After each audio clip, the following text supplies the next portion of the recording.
નમસ્કાર દર્શક મિત્રો.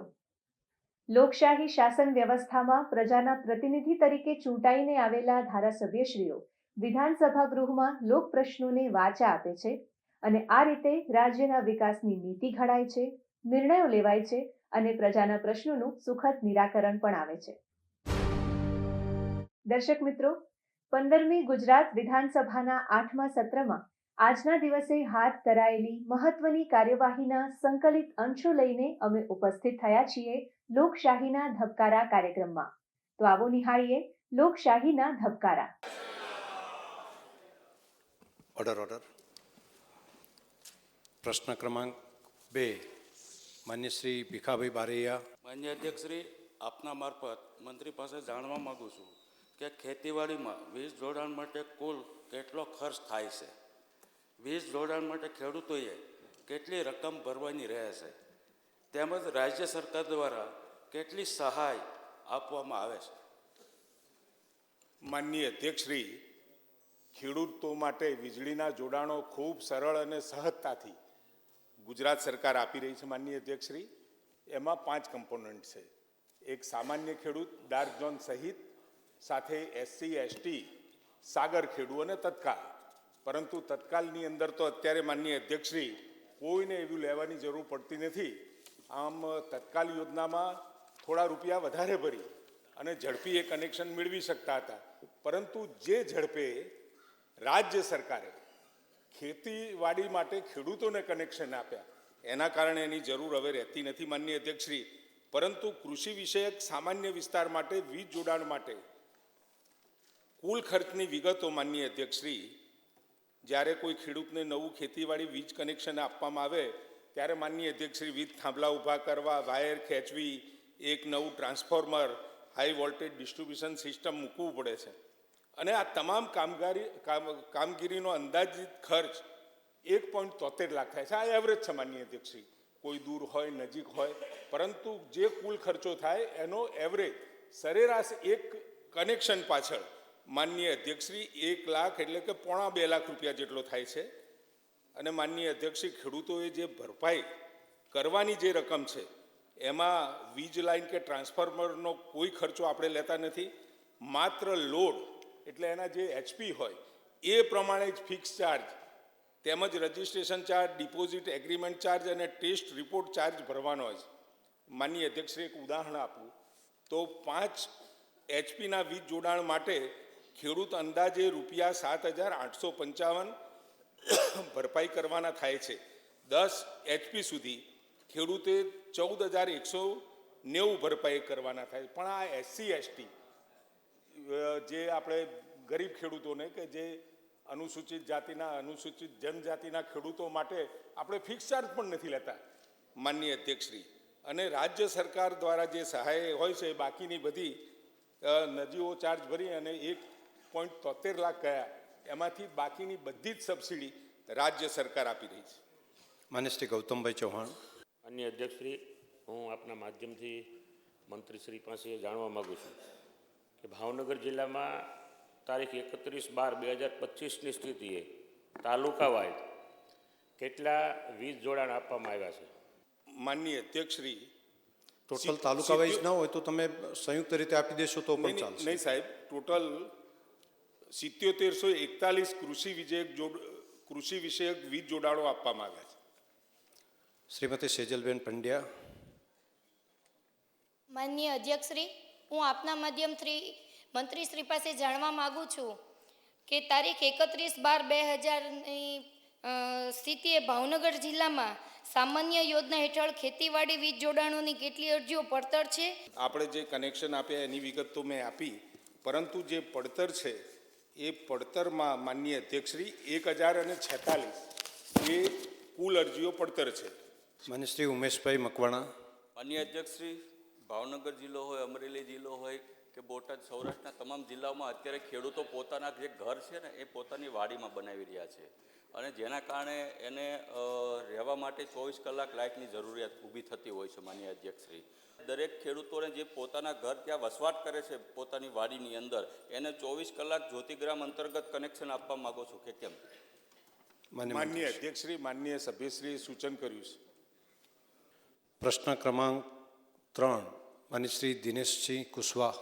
માનનીય અધ્યક્ષશ્રી, હું આપના માધ્યમથી આરોગ્ય મંત્રીશ્રીને પૂછવા માગું છું કે સિવિલ હોસ્પિટલ ખાતે જન્મજાત બાળકો માટે કઈ કઈ સારવાર ઉપલબ્ધ છે અને રાજ્યમાં કઈ કઈ સરકારી મેડિકલ કોલેજમાં સંલગ્ન હોસ્પિટલો ખાતે કોક્લિયર ઇમ્પ્લાન્ટ સારવાર ઉપલબ્ધ છે અને તેનો ખર્ચ સરકાર ભોગવે છે કે શું?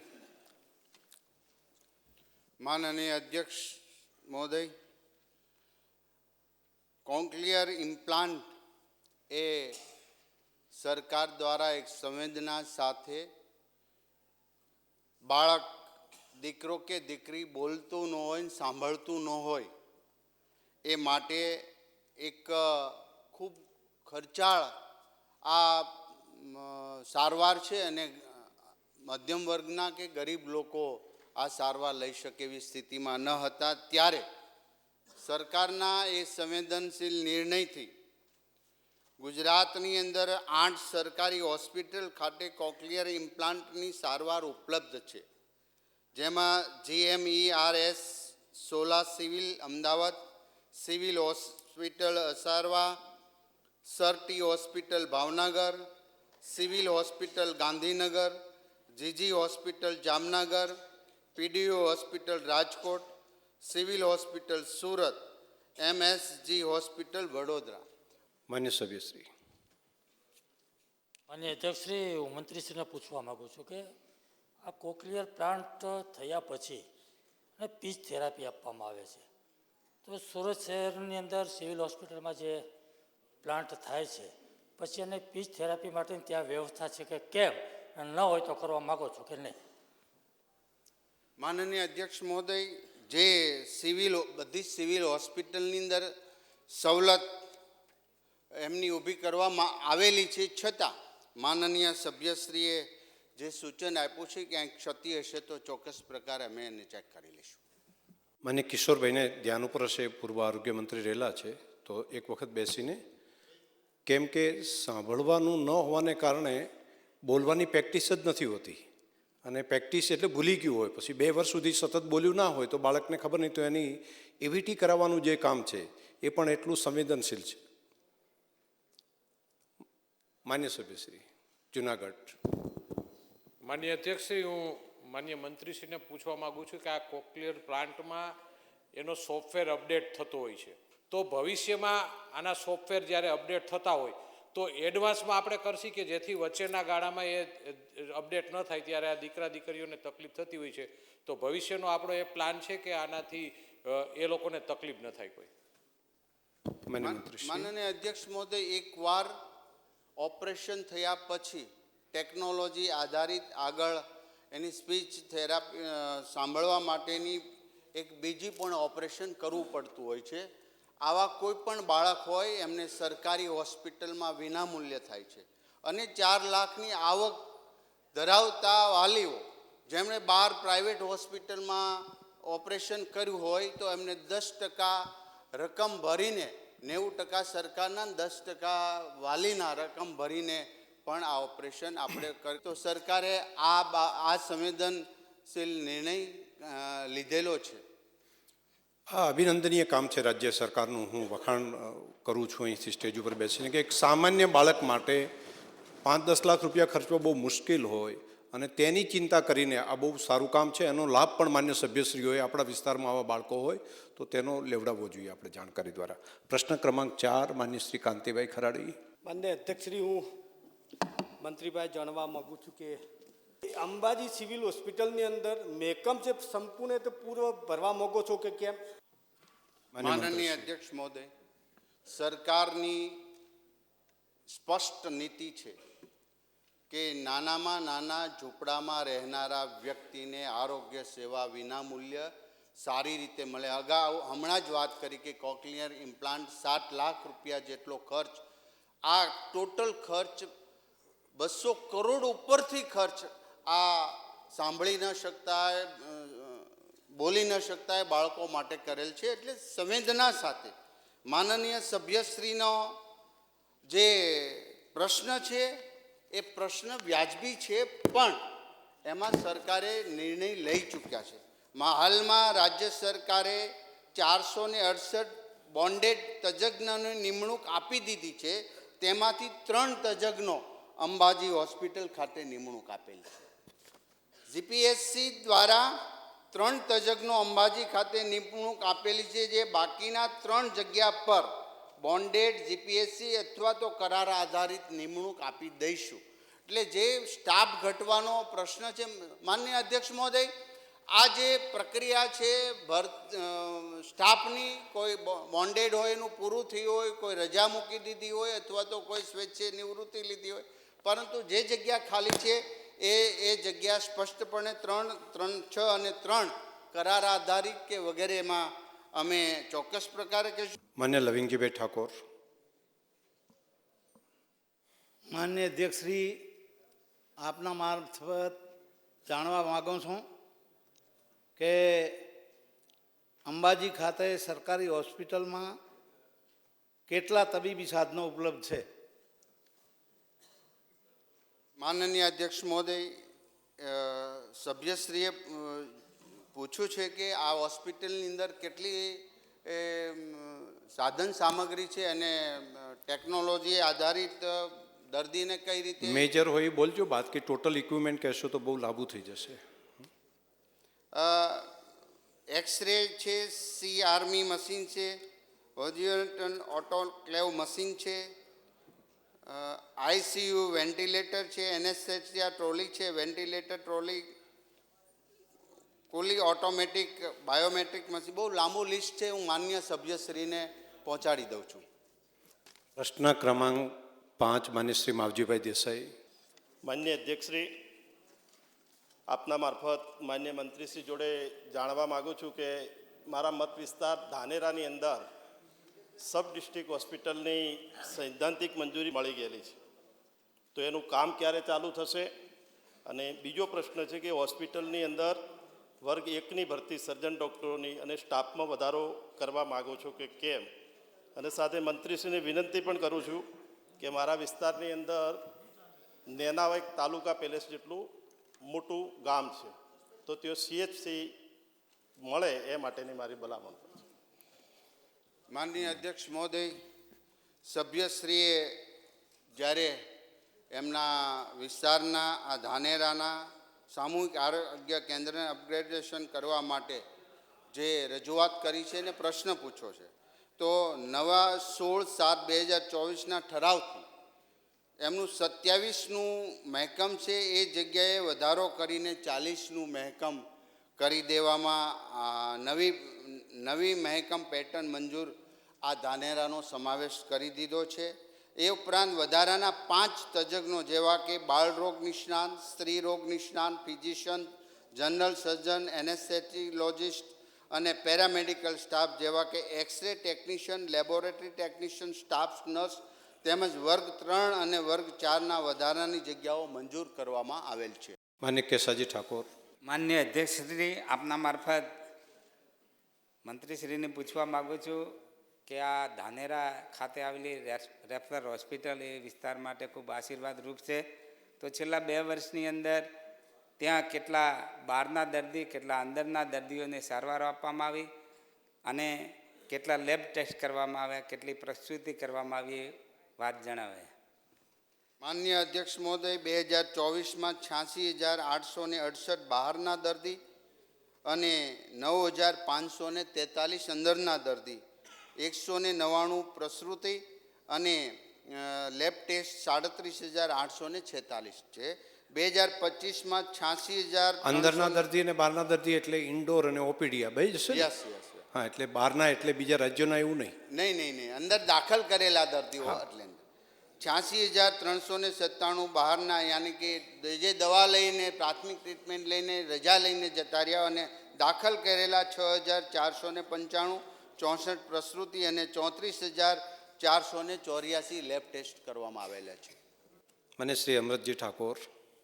માન્ય અધ્યક્ષશ્રી, આપના માધ્યમથી માન્ય મંત્રીશ્રી પાસે જાણવા માગું છું કે મારા ઓગળ તાલુકાની થરા રેફરલ હોસ્પિટલને ડિસ્ટ્રિક્ટ લેવલનો દરજ્જો આપવા માગો છો કે કેમ?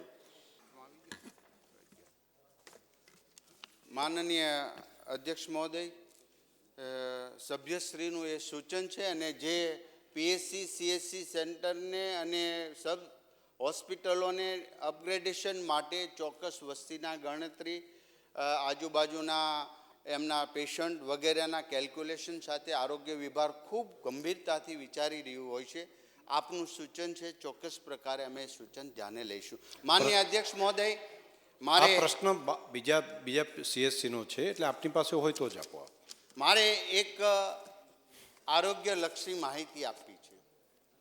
ભારતની અંદર અત્યારે માનનીય લોકપ્રિય વડાપ્રધાન નરેન્દ્રભાઈ મોદી સાહેબ દ્વારા આજે પૂરા ભારતની 14 વર્ષથી 15 વર્ષની દીકરીઓને સર્વાઇકલ કેન્સરની વિનામૂલ્ય રસી આપવાનો પ્રારંભ કર્યો.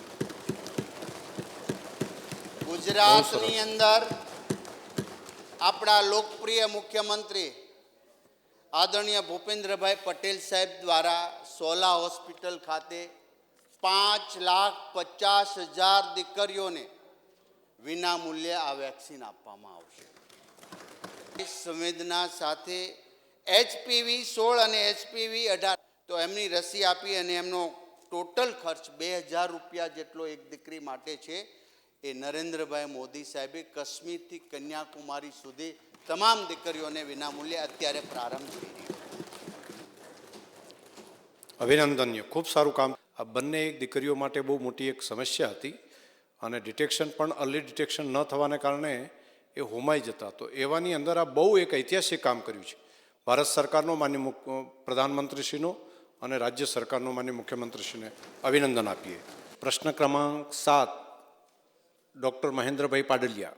માનનીય અધ્યક્ષશ્રી, હું આપના માધ્યમ દ્વારા મંત્રીશ્રી પાસે જાણવા માગું છું કે તીર્થગામ પાવનગામ યોજના અંતર્ગત કયા કયા માપદંડો ધ્યાને લેવામાં આવે છે, અને તારીખ 31/12/25ની સ્થિતિએ છેલ્લા 2 વર્ષમાં રાજકોટ જિલ્લામાં કુલ કેટલા ગામને તીર્થગામ પાવનગામ જાહેર કરવામાં આવેલ છે, અને ઉક્ત સ્થિતિએ તે માટે કુલ કેટલું પ્રોત્સાહક અનુદાન આપવામાં આવેલ છે? માન્ય અધ્યક્ષશ્રી, આ યોજનાનો મુખ્ય વિચાર એ છે કે ગામના નાના મોટા પ્રશ્નો અને વિવાદો ગામમાં જ પરસ્પર સમજાવટથી ઉકેલાય, જેથી પોલીસ સ્ટેશન કે કોર્ટ કચેરી સુધી જવાની જરૂર ન પડે. ગામનું વાતાવરણ શાંતિપૂર્ણ રહે. જે ગામને છેલ્લા 5 વર્ષમાં અકસ્માત સિવાયના કોઈ ગુના નોંધાયેલા ન હોય તેને તીર્થગામ, જે ગામ છેલ્લા 3 વર્ષમાં અકસ્માતમાં સિવાય કોઈ ગુનો નોંધાયેલ ન હોય તેને પાવનગામ જાહેર કરવામાં આવ્યું છે. માન્ય અધ્યક્ષશ્રી, આ યોજના અંતર્ગત સામાજિક અને શૈક્ષણિક માપદંડો મુજબ ગામ સંપૂર્ણપણે વિવાદમુક્ત હોવું અનિવાર્ય છે. ગામમાં જુગાર જેવી પ્રવૃત્તિઓ પર સંપૂર્ણ પ્રતિબંધ, કેફી પદાર્થોના સેવન પર રોક હોવી જરૂરી છે. સામાજિક સમરસતા આ યોજનાનો મુખ્ય આધાર છે. શિક્ષણ ક્ષેત્રે ગામમાં 100% શાળા પ્રવેશ હોવો જોઈએ, અને ખાસ કરીને કન્યા કેળવણી પર ભાર મૂકીને ડ્રોપઆઉટ રેટનું શૂન્ય હોવું જોઈએ.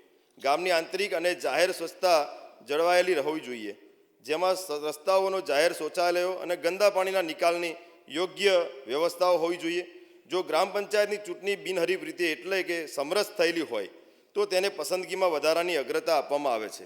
આ ઉપરાંત ગામમાં જળ સંચયના કાર્યો, વૃક્ષારોપણ અને પર્યાવરણની જાળવણી માટેના પ્રયાસો પણ ધ્યાને લેવામાં આવે છે. માન્ય અધ્યક્ષશ્રી, આ યોજના અંતર્ગત પંચાયત વિભાગમાં 20/10/2008ના ઠરાવ મુજબ સામાન્ય ગામ માટે 100માંથી ઓછામાં ઓછા 50 ગુણ હોવા જોઈએ, તથા આદિવાસી ગામ માટે 100માંથી ઓછામાં ઓછા 45 ગુણ હોવા જોઈએ. ત્યારબાદ માન્ય અધ્યક્ષશ્રી, પંચાયત વિભાગ દ્વારા 17/4/2012 સુધારા ઠરાવ મુજબ સામાન્ય ગામ માટે 100માંથી ઓછામાં ઓછા 70 ગુણ હોવા જોઈએ તથા આદિવાસી ગામ માટે 100માંથી ઓછામાં ઓછા 60 ગુણ હોવા જોઈએ. આમ આ પ્રમાણે માપદંડ ધ્યાને લઈ તીર્થગામ પાવનગામ ઇન્ડિયનો અનુદાયી ફાળવણી કરવામાં આવે છે. માન્ય અધ્યક્ષશ્રી, તીર્થગામ અને પાવનગામમાં 2024માં 6 છે અને 2024-25માં તીર્થગામ 5 અને પાવનગામ 6 છે. આમ માન્ય અધ્યક્ષશ્રી, આ વિગત આપને પહોંચી છે. પ્રશ્ન ક્રમાંક 8 માનશ્રી માનસીભાઈ ચૌહાણ. માનનીય અધ્યક્ષશ્રી, આપના માધ્યમથી માન્ય મંત્રીશ્રીને પૂછવા માગું છું કે મહીસાગર જિલ્લા પંચાયતમાં 31/12/25ની સ્થિતિએ પશુધન નિરીક્ષક સંવર્ગ 2ની કેટલી જગ્યાઓ ખાલી હતી તો 20 બતાવી છે. માન્ય અધ્યક્ષશ્રી, એમાં 20માંથી 19 ભરી છે તો ખરેખર મંત્રીશ્રીને અને સરકારને અભિનંદન આપું છું. માન્ય અધ્યક્ષશ્રી, અહીંયા જે પશુ સંવર્ધન નિરીક્ષકની જે જગ્યાઓ ભરવાની છે એની પ્રક્રિયા શું હોય છે? માન્ય અધ્યક્ષશ્રી, પશુધન નિરીક્ષકની ભરતી પ્રક્રિયા ગુજરાત પંચાયત સેવા પસંદગી બોર્ડ દ્વારા સ્પર્ધાત્મક પરીક્ષા મારફતે મેરિટના ધોરણે ભરતી થાય છે. માન્ય અધ્યક્ષશ્રી, જિલ્લા પાસે ખાલી રહેલ જગ્યાઓની માહિતી મેળવી માગણા પત્રક તૈયાર કરી પંચાયત વિભાગ દ્વારા 10 વર્ષના ભરતી કેલેન્ડર અનુસાર તે વર્ષના ફાળે આવતી જગ્યાઓ ભરવા ગુજરાત પંચાયત સેવા પસંદગી બોર્ડને મોકલી આપવામાં આવેલ છે. ત્યારબાદ ગુજરાત પંચાયત સેવા પસંદગી બોર્ડ દ્વારા જાહેર પ્રસિદ્ધ કરવામાં આવેલ તદુપરાંત બોર્ડ પરીક્ષાનું આયોજન કરી પંચાયત વિભાગને ભલામણો મોકલી આપવામાં આવે છે. માન્ય શૈલેષભાઈ પરમાર. માન્ય અધ્યક્ષશ્રી, માન્ય મંત્રીશ્રી પાસે જાણવું છે કે એમના જવાબમાં એમણે લખેલું છે કે 20માંથી 19 જગ્યાઓ ભરાઈ ગઈ છે. જે એક જગ્યા ખાલી છે જેની સીધી ભરતી માટેની પ્રક્રિયા ચાલુ છે. અને મંત્રીશ્રી પાસે એ જાણવું છે કે સીધી ભરતી માટેની જે પ્રક્રિયા છે પ્રક્રિયા વિભાગ દ્વારા કઈ રીતે કરવામાં આવી છે અને એના જે માંગણા પત્રક છે એ માંગણા પત્રક જીપીએસસીને મોકલી આપવામાં આવ્યા છે કે કેમ? માન્ય મંત્રી. માન્ય અધ્યક્ષશ્રી, સરકારની પશુપાલન લક્ષી વિવિધ યોજનાઓના છેવાડા માનવી સુધી પહોંચાડવા માટે પશુધન નિરીક્ષક એક મહત્વની કડી છે અને મને આનંદ થાય છે કે મહીસાગર જિલ્લાની 20માંથી એક જ જગ્યા ખાલી છે અને તે પણ ભરવા સરકારશ્રીએ પંચાયત પસંદગી મંડળને માગણી પત્રકમાં મોકલી આપેલ છે. માન્ય શૈલેષભાઈ, એ જીપીએસસીને નથી મોકલતા, પંચાયતી પસંદગી સમિતિને મોકલી છે ને એટલે જવાબ એમનો આવી ગયો છે. પ્રશ્ન ક્રમાંક 9 માન્ય શ્રી કેશાજી ચૌહાણ. માનનીય અધ્યક્ષશ્રી, આ કુટીર જ્યોતિ યોજના એ રાજ્યના અનુસૂચિત જનજાતિ માટે ખૂબ જ આશીર્વાદ આ યોજના છે. મને જે જવાબ આપવામાં આવે છે, છેલ્લા 2 વર્ષની અંદર બનાસકાંઠા જિલ્લાની અંદર 859 જેટલા લાભાર્થીઓને આપણે વીજ કનેક્શન આપવામાં આવે છે. તો મારો પ્રશ્ન એટલો જ છે કે છેલ્લા 2 વર્ષની અંદર આવી કેટલી અરજીઓ પડતર છે અને આ પડતર અરજીઓનો ક્યાં સુધી નિકાલ કરવામાં આવશે? માન્ય મંત્રીશ્રી. માનનીય અધ્યક્ષશ્રી, કુટીર જ્યોતિ યોજના લગભગ વર્ષ 91-92માં અમલમાં આવી. માનનીય અધ્યક્ષશ્રી, આ યોજના પાછળનો હેતુ મુખ્યત્વે એવો હતો કે આદિજાતિ વિસ્તારમાં રહેતા લોકો છૂટાછવાયા રહેતા હોય અને વીજળીથી વંચિત ના રહે. માનનીય અધ્યક્ષશ્રી, પછી 96, 97, 98માં આ યોજનાને સ્ટ્રેન્થનિંગ કરી અને ખૂબ ઝડપથી કામગીરી સરકારે હાથ ઉપર લીધી. માનનીય અધ્યક્ષશ્રી, અને આ યોજનામાં માનનીય અધ્યક્ષશ્રી લગભગ 89.74 લાખના ખર્ચે 859 અનુસૂચિત જનજાતિના લાભાર્થીઓને આપણે ઘર વપરાશના વીજ જોડાણ આપ્યા છે. માનનીય અધ્યક્ષશ્રી, એમાં જો જોઈએ તો વર્ષ 2024માં અમીરગઢમાં આપણે 136 કનેક્શન આપ્યા છે અને 19.39 લાખનો ખર્ચો થયો છે. માનનીય અધ્યક્ષશ્રી, એ જ રીતે 2024માં દાંતામાં 341 અને 27.32 લાખનો ખર્ચો થયેલો અને વર્ષ 2025માં અમીરગઢમાં 96 અને એ માટે 13 લાખનો આપણે ખર્ચો કર્યો છે. દાંતામાં માનનીય અધ્યક્ષશ્રી 2025માં 286 કનેક્શન આપ્યા છે અને 29.98 લાખનો ખર્ચો કર્યો છે. માનનીય અધ્યક્ષશ્રી, એટલે ટોટલ માનનીય અધ્યક્ષશ્રી અમીરગઢની અંદર 2 વર્ષમાં 232 કનેક્શન અને 32.44 લાખનો ખર્ચો. દાંતામાં માનનીય અધ્યક્ષશ્રી ટોટલ 627 2 વર્ષની વાત છે અને 57.30 લાખનો ખર્ચો કર્યો છે. અને બાકીના જિલ્લાઓ છે માનનીય અધ્યક્ષશ્રી, એ અનુસૂચિત જનજાતિ હેઠળ નથી આવતા, એટલે ત્યાં કોઈ કનેક્શન આપવાનો પ્રશ્ન રહેતો નથી. પરંતુ માનનીય અધ્યક્ષશ્રી, ઝુંપડપટ્ટી વીજળીકરણ યોજના કે જેના દ્વારા પ્રત્યેક ગરીબના ઘરમાં રોશની રહેવી જોઈએ, વીજળી રહેવી જોઈએ, એના માટે રાજ્ય સરકારે ઝૂંપડા વીજળીકરણ યોજના એ અમલમાં મૂકી. માનનીય અધ્યક્ષશ્રી, ખૂબ મોટો વ્યાપ ગરીબો માટેનો, જ્યાં એમના ઘરમાં અંધારું હતું ત્યાં રોશની કરવાનું કામ આ રાજ્ય સરકારે કર્યું છે. માનનીય અધ્યક્ષશ્રી, એક બીજી ખાસ વાત, આ જે કુટીર યોજના હતી એ કુટીર યોજનામાં પહેલાં 100 મીટરની મર્યાદા હતી. હવે માનનીય અધ્યક્ષશ્રી, એ 100 મીટરની મર્યાદા કાઢી નાખી છે અને ગમે તેટલું દૂર હોય છતાં પણ જે થાંભલા ઊભા કરવા, વીજળી, ટ્રાન્સફોર્મર જે પણ કરવું પડે એ રાજ્ય સરકાર કરી અને પ્રત્યેક આદિજાતિ વિસ્તારમાં આ વીજળીનું કનેક્શન મળે એના માટેનો પ્રયત્નને પૂરો 100% સારી રીતે કરી રહી છે. માન્ય મંત્રીશ્રીએ ખૂબ સરસ મૌલિક જવાબ આપ્યો, હું અભિનંદન આપીશ. આ રીતે વાંચ્યા સિવાય તમે રેફરન્સ લઈ શકો, પરંતુ બાકી તમે એને સમજાવી શકો. એ તર્ક જે છે એ સંસદીય પ્રણાલીને ખૂબ મજબૂત બનાવશે. માન્ય શ્રી અનિકેતભાઈ ઠાકર. માન્ય અધ્યક્ષશ્રી, આપના માધ્યમથી માન્ય મંત્રીશ્રીને પ્રશ્ન પૂછવા માગું છું કે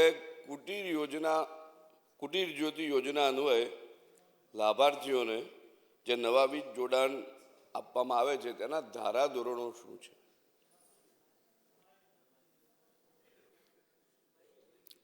કોને આપી શકાય ધારાધોરણો, એટલે નિયમો શું છે, ધારાધોરણો શું છે?